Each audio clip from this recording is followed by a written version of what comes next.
겨울 서점에 오신 것을 환영합니다. 오늘은 겨울 한옥이라고 해야겠네요. 저는 김겨울입니다.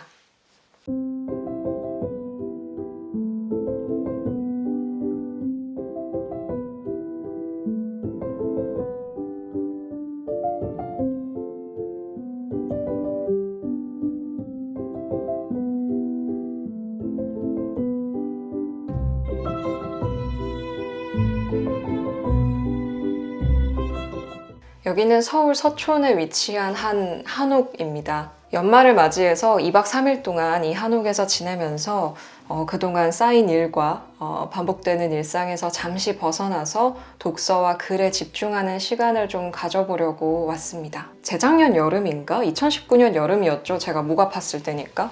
시내랑 호텔에 호캉스 가가지고 주야장천 책만 읽는 영상이 올라갔었는데 이번에는 아마 그 한옥 버전이 되지 않을까 싶고요. 그러면 뭐 한옥캉스라고 해야 되나? 말이 좀 이상한가요?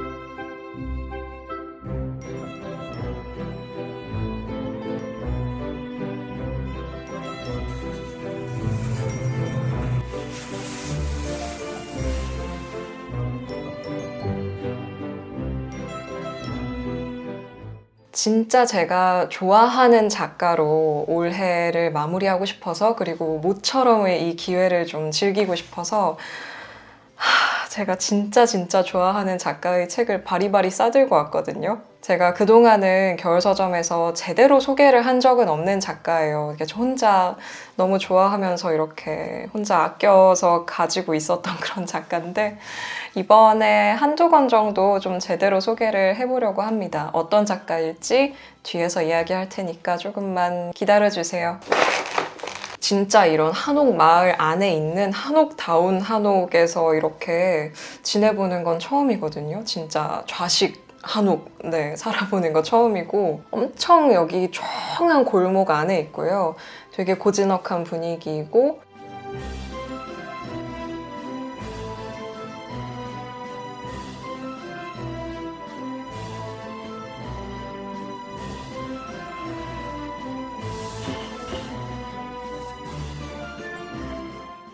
원래 일주일로 제한받았던 건데 제가 일주일이 안 나요, 시간이. 일주일 여기서 살려면 출퇴근을 여기서 해야 되는데 제가 그렇게까지 할 수는 없어가지고 겨우겨우 그 스케줄 사이를 비집고 낸 시간이 2박 3일이어가지고 주말을 끼고 여기 쉬러 와 있습니다. 편백나무 향 너무 좋아. 아 맞다, 그리고 제가 3일차 마지막 날 아침에는 여기 호스트분이 손재주가 좋으신지 그 한지공예도 하신다고 하더라고요. 마지막 날까지 기대해 주시고요. 그럼 우리는 이따가 밤에 작가 공개 시간에 만나요. 안녕.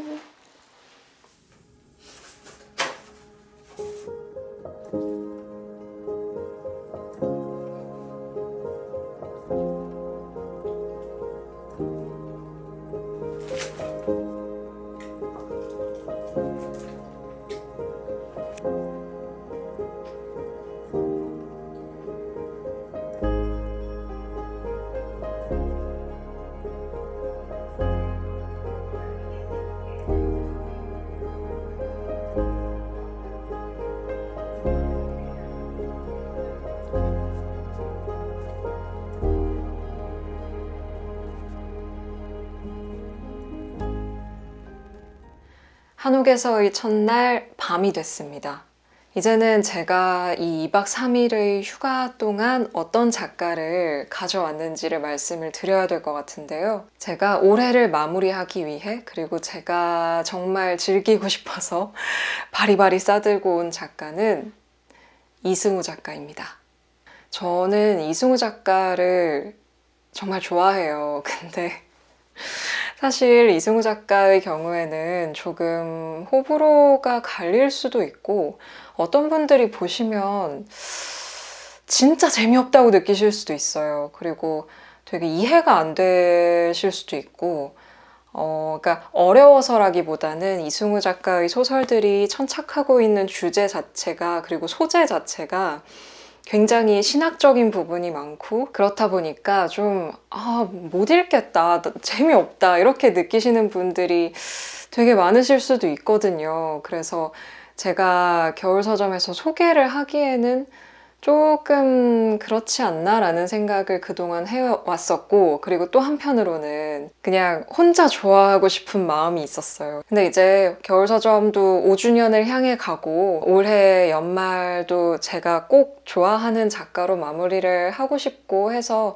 이러저러한 여러 이유로 여러분께 이승우 작가를 살짝 소개를 해봐도 되지 않을까라는 생각이 좀 들었어요. 왜 그렇게 얘기를 하느냐, 이승우의 작품 세계가 어떻길래 이렇게 구구절절 밑밥을 까느냐에 대해서는 제가 내일 밤에 이승우 소설가의 작품 중에 한 2억 원 정도를 리뷰를 하면서 말씀을 드릴게요. 일단은 제가 이번에 읽으려고 갖고 온 책들을 먼저 좀 말씀을 드릴게요. 제가 이번에 가져온 책들은 에리직톤의 초상이라는 이승우의 장편 소설이랑요. 근데 이거는 그 2015년에 이승우 작가가 다시 그 정리를 해서 낸 그런 버전의 전자책이고요. 미궁에 대한 추측이라는 이승우 작가의 단편집, 그다음에 소설가의 귓속말이라는 이건 에세이예요. 문학 에세이. 그리고 만든 눈물, 참은 눈물이라는 짧은 소설입니다. 이거 제가 그 얼마 전에 소개했었던 김초엽 작가의 행성어 서점 책처럼 되게 짧은, 약간 거의 단상이나 꽁트보다 짧은 것 같던데, 되게 짧은 이야기와 일러스트가 함께 수록된 그런 책입니다.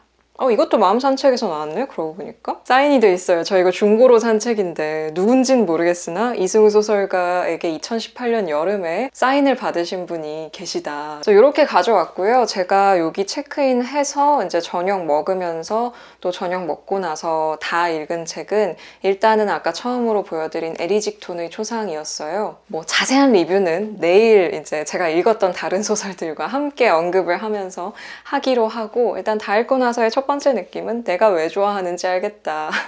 이승우의 소설에 참으로 오랫동안 반복되는 모티브가 있구나.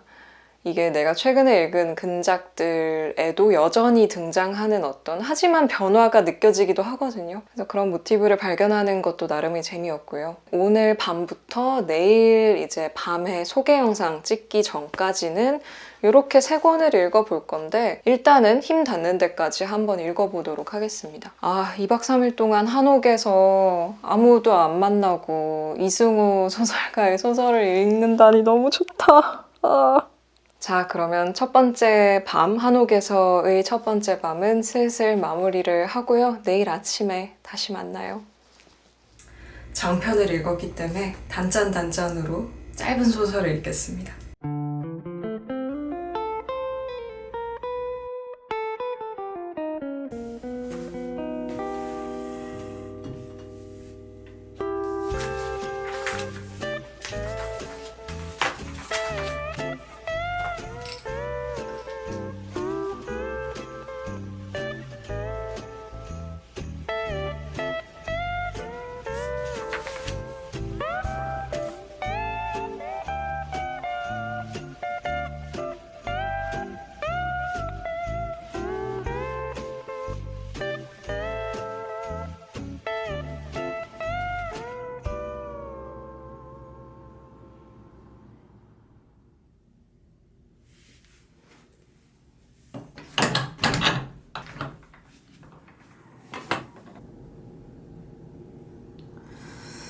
오늘은 날이 흐리네요. 안녕하세요, 여러분. 2번째 날입니다. 근데 확실히 한옥이 그 특유의 나무 냄새가 있어가지고 원두는 일단 좀 갑시다.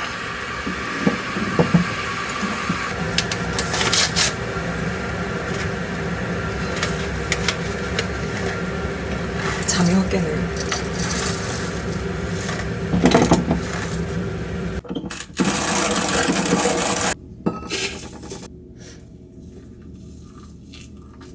여러분, 이승우 좋아하시나요?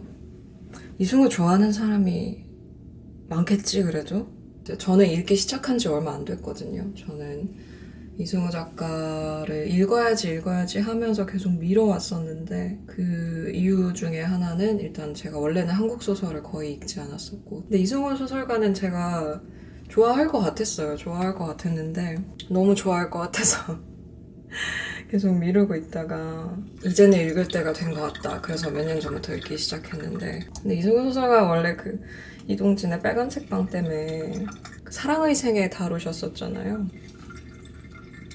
근데 이동진 작가님이 이승우 소설가 너무 좋아하니까 근데 이승우 작가의 작품 세계 자체가 되게 좀 종교적이고 초월적인 부분을 많이 다루고 인간의 추상적인 신념이 우리의 실제 삶에서 어떠한 형식으로 나타나는가 그리고 반대로 우리의 일상이 어떠한 형이상학적 기초에 근거해야 하는가? 그런 것들을 묻는 소설이기 때문에 이렇게 얘기하니까 진짜 재미없어 보이네. 재밌거든요? 재밌는데 그런 글을 볼 때가 있어요. 겨울서점하고는 취향이 별로 안 맞는데 겨울서점에서 추천한 책 별로 나랑 스타일이 안 맞는데 겨울서점은 계속 본다. 이런 분들 이제 제가 가끔가다 글을 보는데 너무 감사합니다. 밖에 대청마루 앉아서 잠깐 책을 읽을까 봐요. 보이나? 제가 내린 커피입니다.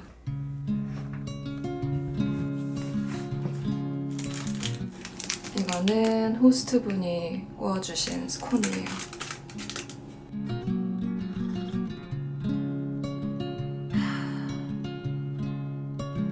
아, 살겠다.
안녕. 새끼 좀 봐봐요. 아유 수술 다 했죠? 아이고. 그거 동영상이에요? 네, 동영상이에요. 네. 아이고 아이고, 아이고, 아이고. 요새 사업 번창 축하드립니다. 아, 감사합니다. 사업이라고 할 것까지는 없긴 아닌 건 하지만. 아니잖아요. 아유, 전기가울이도 요새 덕분에 엄청 커졌던데요. 가구에 많이 커졌죠.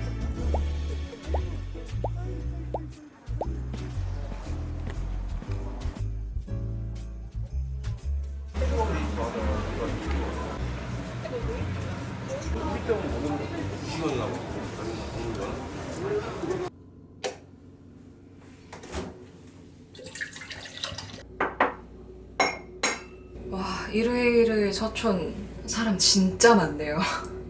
원래 그 이상의 집 바로 앞에 오프티베르라고 박준우 셰프가 하던 디저트 카페가 있었어요. 거기 많이 갔었는데 거기 타르트가 참 맛있었던 기억이 납니다. 이제 오후에 커피를 마시면서 다음 책을 읽도록 하겠습니다. 이제 2권 읽었거든요. 어제 저녁부터 오늘 아침까지 이제 2권 읽었고 2권 남았는데 뭐 먼저 읽을까? 에세이 읽을까? 소설 읽을까? 근데 지금 소설 긴 거 하나 짧은 거 하나 읽었으니까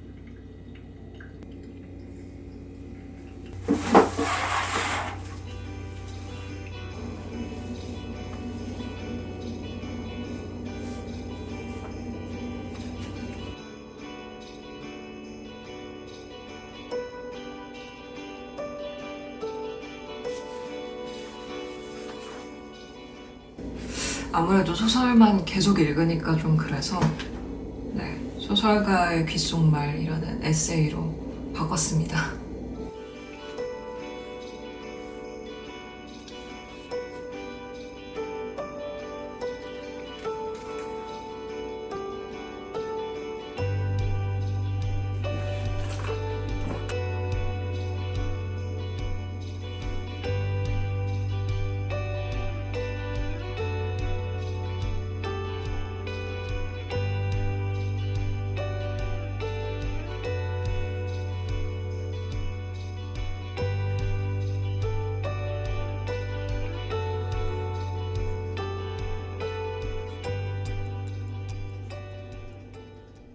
이번에 제가 가져온 만년필은 2자루인데요. 전에 한번 보여드린 적 있는 것 같은데 요 듀오폴드라는 파커의 만년필이랑 네, 요 그라폰 파버-카스텔의 네, 만년필입니다. 제가 만년필이 거의 한 20자루 정도 지금 이제 있는 것 같은데 10자루 넘는 것 같은데 그리고 이 필통은 제가 흑심이라는 네, 연필 샵에서 산 필통이고 연필이 넉넉하게 들어가는 길이어서 샀어요. 보통 시중에 나와 있는 필통은 이거보다 요 길이가 짧아서 새 연필은 안 들어가거나 하거든요. 특히 블랙윙 같은 거는 뒤에 여기 꼬다리가 길기 때문에 새 블랙윙은 안 들어가는 필통이 되게 많아요. 근데 이제 이 흑심 같은 경우에는 블랙윙도 무리 없이 들어가는 길이어서 샀고요. 뭐 이 안에는 네 이렇게 연필 방금 보여드린 연필 캡을 씌운 연필도 있고 연필 한 자루 더 있을 것 같은데 네 이렇게 블랙윙 뚜껑을 낀 연필도 있고 애플 펜슬도 있고요. 애플 펜슬 저는 그냥 막 이렇게 넣어 다녀요. 그리고 이제 휴대용 가위랑 칼도 있고요. 지우개, 뭐 그 밖에 등등 여러 펜이 들어있습니다. 그래서 책에 표시하거나 메모할 때는 연필을 쓰고 이 공책에다가는 만년필로 뭐 그때그때 떠오르는 단상이나 아니면 책에 관련된 키워드나 좀 나중에 얘기할 때 이런 거 얘기해야지 라는 제 생각이 드는 것들을 좀 두서없이 써놔요. 공책에다가는 혹시나 네, 이번에도 만년필 궁금해 하시는 분이 계실까 싶어서 알려드립니다.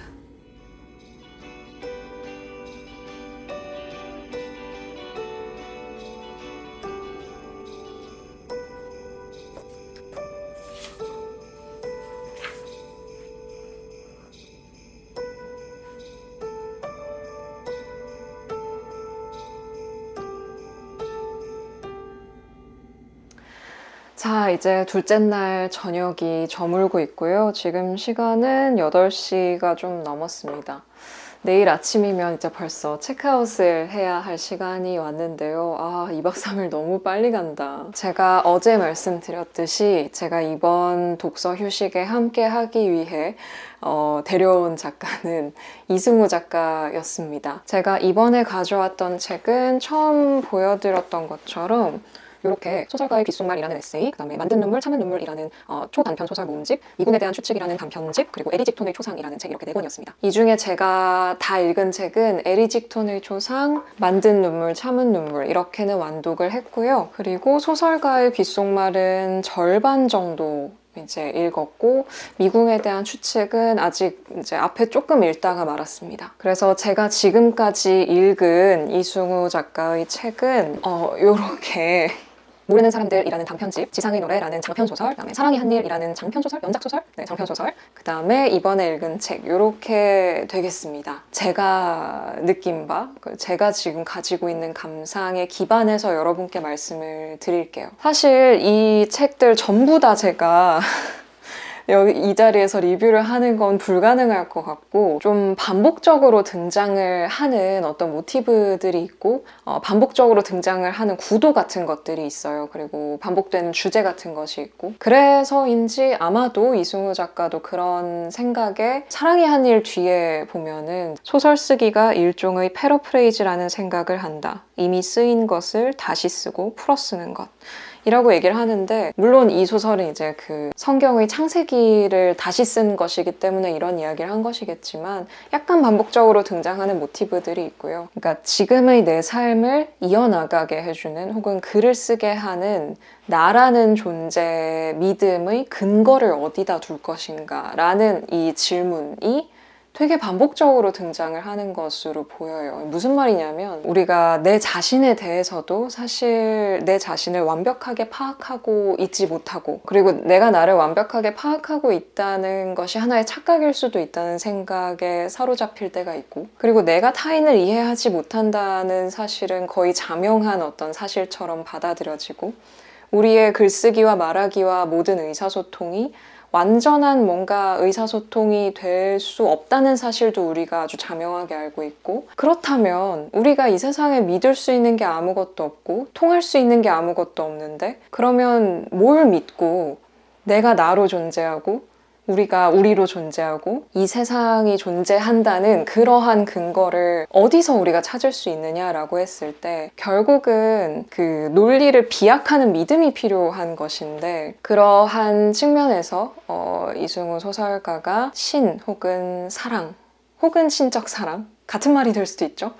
그런 존재에 대한 아주 집요한 탐구를 하는 것으로 보이고, 이 질문 자체가 되게 형이상학적이잖아요. 어떤 측면에선 종교적이고 이런 질문이란 말이죠.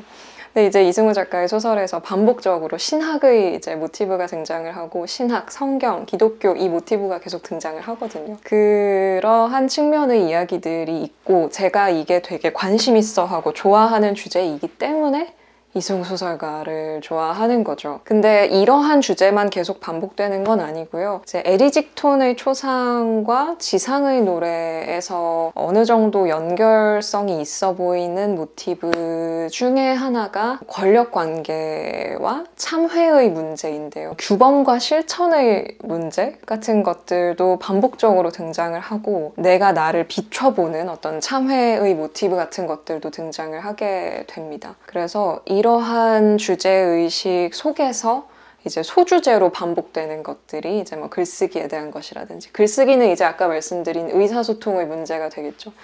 혹은 뭐 자신의 존재를 분석하는 뭐 그런 문제가 되겠죠. 글쓰기의 문제라든지, 아니면 뭐 어떤 사람과 사람 간의 사랑 문제라든지, 뭐 사람과 사람의 관계 문제라든지, 뭐 그런 것들이 이제 소주제로 반복해서 등장을 하게 되고요. 또 하나 제가 이제 이승우 소설가를 좋아하는 이유는 그 문체 때문인데요. 문체가 아주, 그러니까 이승우 소설가 특유의 문체가 있어요. 어떤 식의 문체냐면, 그러니까 제가 이 소설가의 귓속말을 읽으면서 탁 떠올랐던 생각은, 이 소설가의 귓속말을 읽는 사람은 그 이승우 작가가 제기하는 그러한 형이상학적인 질문으로부터 결코 도망칠 수가 없어요.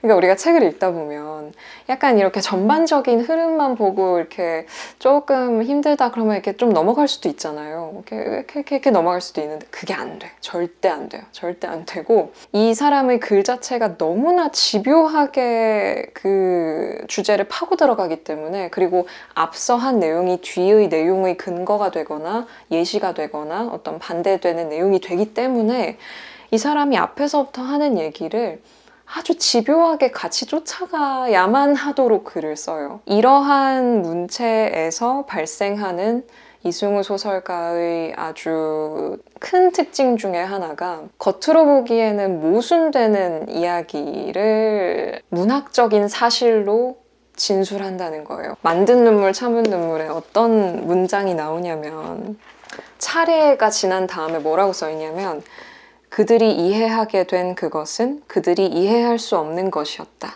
라는 문장이 나와요. 이게 뭔 소린가 싶잖아요. 그냥 읽으면. 그쵸? 근데 이게 이 소설 안에서 읽으면 이해가 되는 문장이거든요. 말이 안 되는 모순인데 어떤 문학적 진실 속에서 그 말이 되게 되는 그러한 문장들이 이승우 작가의 글에서 많이 등장을 하게 됩니다. 근데 나는 좀 이렇게 너무 찐한, 굉장히 찐하거든요. 대부분 굉장히 찐한데 이 찐한 거 말고 살짝 맛을 보고 싶다라고 하시면 모르는 사람들 같은 경우에는 그런 굉장히 추상적인 질문에 막 집요하게 파고드는 문체보다는 그래도 조금 이렇게 이야기가 좀 더 중심이 되는 그런 소설들이 실려 있거든요. 저는 찐한 맛을 좋아하는 것 같아요, 이승우 작가. 그래서 진짜 찐한 맛, 사랑이 한 일 얘기를 좀 해보겠습니다. 이 책은 이제 그 성경의 창세기를 모티브로 하고 있는 연작 소설인데요. 그 창세기 내용 중에서도 소돔과 고모라에서 시작해서 그 아브라함의 손자 때까지의 이야기를 연작 소설로 쓴 건데 대표적으로 그러니까 사랑이 한 일 이 표제작이 세 번째 챕터인데 그 세 번째 챕터 내용은 그거예요. 그 아브라함한테 신이 너무 아끼는 아들인 이삭을 제물로 바치라고 명령을 하잖아요. 그래서 아브라함이 이삭을 데리고 가잖아요. 그 사건을 이삭의 관점에서 써보는 일이에요. 그러니까 이승우 소설가가 뒤에서 그 얘기를 하거든요. 그러니까 이 창세기의 내용을 이해해 보려는 마음으로 썼다라고 이야기를 하는데 정말 그래서 그 신의 사랑이라는 것이 우리가 이해할 수 있는 것인가? 그걸 사랑이라고 부를 수 있나? 그게 맞는 사랑인가? 혹은 그걸 우리는 어떻게 받아들여야 되나? 뭐 그런 질문들이 이제 뒤따라 나올 거 아니에요. 그게 아주 끝까지 간 책, 끝까지 간 책이라고 할 수 있고 이 소설의 형식이 좀 굉장히 특이해요. 이게 챕터가 5개인데 첫 번째 챕터 그 소돔과 고모라 이야기랑 세 번째 챕터인 그 아브라함과 이삭의 이야기는 같은 내용을 번호를 붙여가지고 반복 서술을 해요. 사랑이 한 일에서 1 하고 어떻게 써 있냐면 그것은 사랑 때문에 일어난 일이다 라고 아버지는 나에게 말하지 않았다. 그러니까 아버지는 아브라함인 거죠. 말하고 있는 건 이삭이고. 이렇게 시작을 하고 다음 장에 2 하고 어떻게 시작하냐면 그것은 사랑 때문에 일어난 일이다 라고 아버지는 나에게 말했다. 내가 너를 사랑하지 않았다면 그 일은 일어나지 않았을 것이다 라고 시작을 해요. 그리고 또 넘어가면 3. 그것은 사랑 때문에 일어난 일이다 라고 아버지는 나에게 말했다. 그것은 사랑 때문에 일어난 일이다 라고 아버지는 말하지 않았지만 그 문장을 담은 아버지의 목소리는 내 안에서 생생하게 울린다. 이렇게 시작해요. 이 책을 소개하는 내용을 시작하면 너무 길어지고 내용도 복잡해질 것이고 아무래도 이제 다른 소설들도 다 데려와서 구구절절 얘기를 하게 될 것이기 때문에 대략적으로 이 정도만 조금 이제 소개를 해드려 보고요. 그리고 이제 꼭 드리고 싶었던 말씀이 그 이승우 소설가가 1959년생 남자 작가예요. 근데 여기서 우리가 어떤 짐작할 수 있는 그 소설의 어떤 측면들이 있겠죠. 대표적으로 여성 캐릭터의 사용을 예로 들 수 있을 텐데 지금까지 제가 읽은 소설에서는 여성 캐릭터가 뭔가 이렇게 나서서 뭔가를 하는 그런 소설은 제가 읽은 거는 지금까지는 거의 없었어요. 근데 이거는 사실 작가에게 강요를 하거나 그럴 수 있는 문제는 아니죠. 그냥 이 작가가 그런 작가인 것이고 저는 이 시대의 독자이기 때문에 이런 생각이 들 수밖에 없는 거예요. 그러니까 이승우 소설가 본인이 에세이에서 쓴 것처럼 독자의 처지나 환경에 따라 다르게 읽힌다는 것, 그것이 문자 텍스트의 숙명이다 라고 할 수 있겠습니다. 여러분의 선택에 맡긴다라는 지점을 말씀을 드리고 싶고요. 그렇기 때문에 제가 이승우 소설가를 겨울서점에서 소개를 하는 것에 대해서 약간 제 스스로 고민이 됐던 부분이 좀 있었던 것이고요. 신적인 지혜나 신적인 질서에 대한 환상이 없는 시대잖아요. 그러한 권위를 해체하는 것이 바람직하게 느껴지는 시대고 그리고 저 스스로도 저는 종교가 없고 그리고 어떤 그 유일신 사상이 주는 부담에 대한 약간의 거부감도 있고 여러 가지 복합적인 인간인데 물론 이제 이 주제가 가치 없다는 것도 아니고 오히려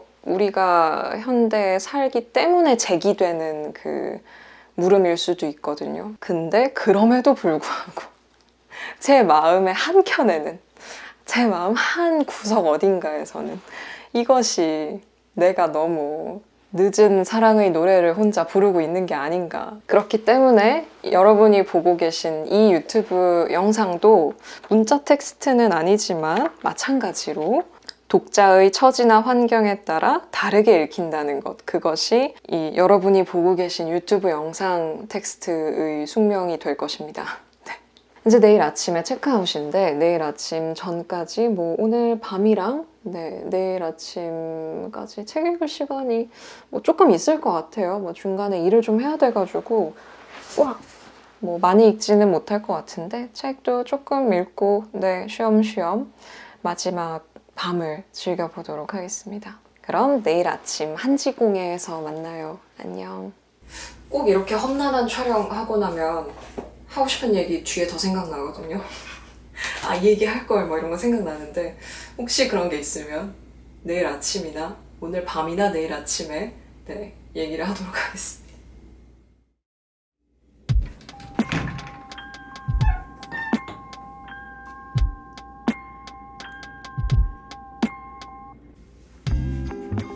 체크아웃을 해야 되기 때문에 일단 짐을 좀 쌀게요. 아, 어제 까먹고 안 한 얘기가 있는데 이럴 줄 알았어.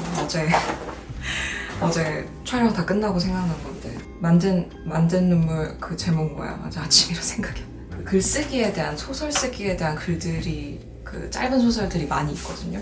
근데 그 소설들을 읽다 보면은 보레스의 소설이 생각나는 그 작품들이 있어요. 제가 되게 좋아하는 보레스 작품 중에 피에르 메나르 돈키호테의 저자라는 짧은 단편 소설이 있거든요. 그 소설에 대한 글이 여기 있더라고요. 야, 역시 이라고 생각했습니다.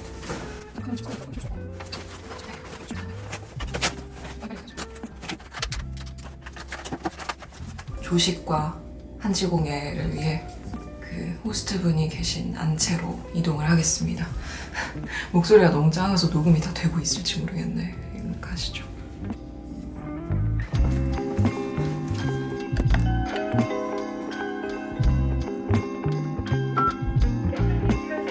네. 안녕하세요. 아, 네네네. 아, 여기서 하는 건가요? 네. 숙소가 너무 아늑하고 좋더라고요. 혼자 있기 좋고. 네.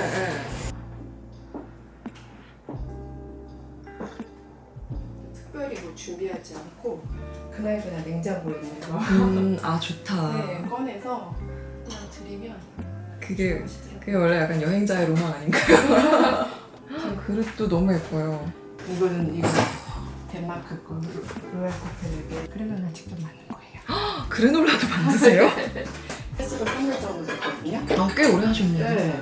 근데 코로나 때문에 제대로 이렇게 사실 지금 대면을 하지는 않아요. 에어비앤비에서 저희 집을 되게 좋아해 주셔갖고 맞아요. 그 막 평가 보니까 되게 다들 너무 좋아하시더라고요. 그래서 오기 전에 되게 궁금했거든요. 감자 스프입니다. 아침에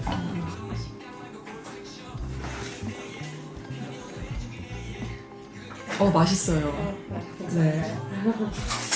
스프에 들어간 치킨 스톡도 직접 낸 거거든요. 잠깐만 이렇게. 치킨 스톡도 만드세요? 정말 찐이시구나. 혹시 블루치즈 좋아하세요? 잘 먹어요. 저 되게 외국 식재료 좋아해가지고.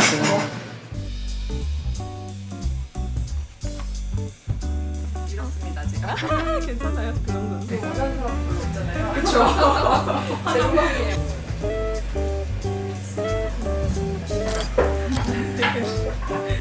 맞아요. 재료가 약간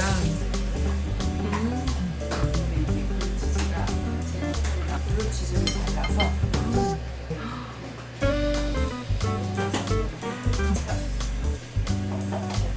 빵도 강하게 강화도요? 강화도 이 친구 어쩌다 그렇게 먼 길을 오게 되었나요? 어떡해, 세 개가 다 맛있다. 지금 이 식탁 위에 있는 식재료가 다 제가 너무 좋아하는 것밖에 없어요. 제 구독자분들이 막 저 놀리세요. 막 평소에 집에서 뭐 드세요 해서 막 얘기하면은 저한테 스위스 할머니 장수식당 같다고.